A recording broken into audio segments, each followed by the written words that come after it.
ಬೆಳಗಾವಿ ಜಿಲ್ಲೆಯ ರಾಯಬಾಗ ತಾಲೂಕಿನ ಕುಡಚಿ ಮತಕ್ಷೇತ್ರದ ಫಲಾನುಭವಿಗಳಿಗೆ ಹೊಲಿಗೆ ಯಂತ್ರಗಳನ್ನು ವಿತರಿಸುವ ಕಾರ್ಯಕ್ರಮ ನಡೆಯಿತು.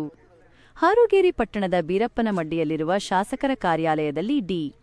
ದೇವರಾಜ ಅರಸು ಹಿಂದುಳಿದ ವರ್ಗಗಳ ಅಭಿವೃದ್ಧಿ ನಿಗಮದ 2024ರಿಂದ 25ನೇ ಸಾಲಿನ ಹೊಲಿಗೆ ಯಂತ್ರ ಯೋಜನೆಯಡಿ ಆಯ್ಕೆಯಾದ ಫಲಾನುಭವಿಗಳಿಗೆ ಹೊಲಿಗೆ ಯಂತ್ರಗಳನ್ನು ವಿತರಿಸಲಾಯಿತು. ಕುಡಚಿ ಮತಕ್ಷೇತ್ರದ ಶಾಸಕ ಮಹೇಂದ್ರ ತಮ್ಮಣ್ಣವರ ಅಧ್ಯಕ್ಷತೆಯಲ್ಲಿ ನಡೆದ ಈ ಕಾರ್ಯಕ್ರಮದಲ್ಲಿ ಆಯ್ಕೆ ಸಮಿತಿಯಿಂದ ಆಯ್ಕೆಯಾದ ಕುಡಚಿ ಮತಕ್ಷೇತ್ರದ ಒಟ್ಟು 16 ಫಲಾನುಭವಿಗಳಿಗೆ ಹೊಲಿಗೆ ಯಂತ್ರಗಳನ್ನು ವಿತರಿಸಿ ಶಾಸಕರು ಶುಭಾಶಯ ಕೋರಿದರು.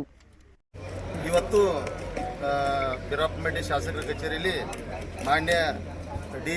ದೇವರಾಜ ಅರಸು ನಿಗಮದಿಂದ 24-25ನೇ ಸಾಲಿನ ಹೊಲಿಗೆ ಶಾಸಕರ ಅಧ್ಯಕ್ಷತೆಯಲ್ಲಿ ಹೊಲಿಗೆ ಯಂತ್ರಗಳನ್ನು ವಿತರಿಸಲಾಗಿದೆ.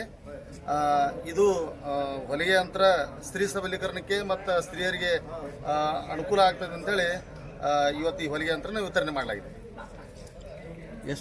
ಈ ಸಂದರ್ಭದಲ್ಲಿ ಮಾತನಾಡಿದ ಶಾಸಕ ಮಹೇಂದ್ರ ತಮ್ಮಣ್ಣವರು, ಈ ಯೋಜನೆಯಿಂದ ಮಹಿಳೆಯರು ಸಬಲರಾಗಿ ಸ್ವಾವಲಂಬಿಗಳಾಗಿ ತಮ್ಮ ಜೀವನವನ್ನು ಸುಧಾರಿಸಿಕೊಳ್ಳಲು ಸಾಧ್ಯವಾಗುತ್ತದೆ ಎಂದು ಹೇಳಿದರು.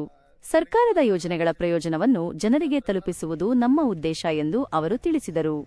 ಕಾರ್ಯಕ್ರಮದಲ್ಲಿ ಬೆಳಗಾವಿಯ ಸಹಾಯಕ ಅಭಿವೃದ್ಧಿ ಅಧಿಕಾರಿ ರಾಘವೇಂದ್ರ ಬಾಗೇವಾಡಿ, ಪುರಸಭೆ ಸದಸ್ಯರಾದ ಮಾಡು ಹಾಡಕಾರ, ಆನಂದಗೌಡ ಪಾಟೀಲ, ಬಾಬುರಾವ ನಡೋಣಿ, ರಮೇಶ್ ಕೇತಗೌಡರ, ಕಲ್ಮೇಶ ಕಾಂಬಳೆ, ರಾಜು ಕೌಜಲಗಿ, ನಾಗೇಶ್ ಕಾಮಶೆಟ್ಟಿ, ಸೋಮನಗೌಡ ಪಾಟೀಲ, ಮಾಳಪ್ಪ ಮಂಟೂರ, ಅರ್ಜುನ ಮಂಟೂರ, ಸಿದ್ರಾರಾಮ ನರಗಟ್ಟಿ, ಮುತಾಲಿಕ್ ಮುರ್ಗಣ್ಣವರ, ಕಾಂಗ್ರೆಸ್ ಕಾರ್ಯಕರ್ತರು ಹಾಗೂ ಇನ್ನಿತರರು ಉಪಸ್ಥಿತರಿದ್ದರು. ಒಟ್ಟಿನಲ್ಲಿ ಈ ಯೋಜನೆಯ ಮೂಲಕ ಮಹಿಳೆಯರಿಗೆ ಸ್ವಾವಲಂಬನೆಯತ್ತ ಹೆಜ್ಜೆ ಇಡುವ ಹಾಗೂ ಸಬಲರಾಗಿ ನಿರ್ಭೀತಿಯಿಂದ ಜೀವಿಸಲು ಅವಕಾಶ ದೊರೆತಿದೆ. ವರದಿ ರಮೇಶ್ ಕಾಂಬಳೆ, ನ್ಯೂಸ್ 9 ಕನ್ನಡ, ರಾಯಭಾಗ.